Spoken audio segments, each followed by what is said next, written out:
പള്ളുരുത്തി മണ്ഡലം സർവീസ് സഹകരണ ബാങ്കിന്റെ 94ാമത് വാർഷിക പൊതുയോഗം ബാങ്ക് ഹെഡ് ഓഫീസ് ഹാളിൽ നടന്നു. ബാങ്ക് പ്രസിഡന്റ് KP സെൽവൻ യോഗത്തിൽ അധ്യക്ഷത വഹിച്ചു. എല്ലാ ദിവസവും കുടിശ്ശിക നിവാരണം തങ്ങളുടെ പ്രവൃത്തിയുടെ ഒരു ഭാഗമാണ് എന്ന് വിലയിരുത്തിക്കൊണ്ട് എല്ലാ ദിവസവും പണമടച്ച ആളുകളോട് വിളിച്ചു ചോദിച്ച്, ചിലപ്പോൾ വിളിച്ചു ചോദിക്കുമ്പോൾ ചില ആളുകൾ അസ്വസ്ഥരാകാറുണ്ട്. എന്തിനാണ് വിളിച്ചു ചോദിച്ചത്, അടക്കില്ല. അപ്പോൾ ചിലപ്പോൾ അവർ മാനസികമായ ചില പ്രശ്നം. പക്ഷേ ഇവർ ചോദിക്കുമ്പോഴാണ് ചില ആളുകൾ നമ്മളോട് ചോദിക്കുന്നത്, നിങ്ങൾക്ക് ഒരു വാക്ക് ഒന്ന് ഒച്ച വെച്ചെങ്കിൽ മതിയായിരുന്നു എന്ന് പറയുന്നത് പോലെ ഒന്ന് പറഞ്ഞാൽ മതിയായിരുന്നു, ഞങ്ങൾ അടക്കുമായിരുന്നല്ലോ എന്ന് ചോദിക്കുന്ന ആളുകളുണ്ട്.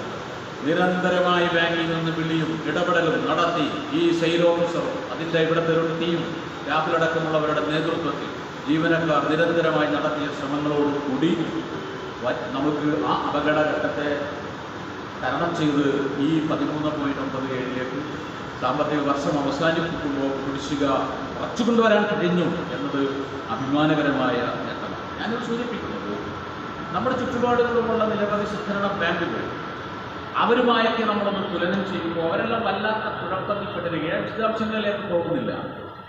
അപ്പോൾ അതാണ് ഏറ്റവും സന്തോഷകരമായ ഒന്ന്.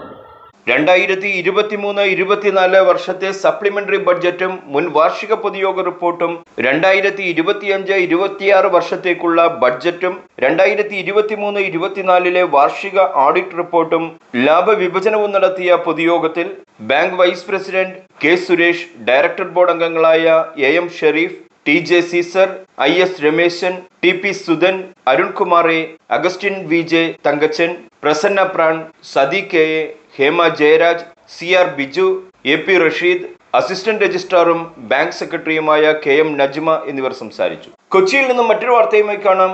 റെഡ് ജനറബല്ലോ, ന്യൂസ് ടുഡേ, പള്ളുരുത്തി.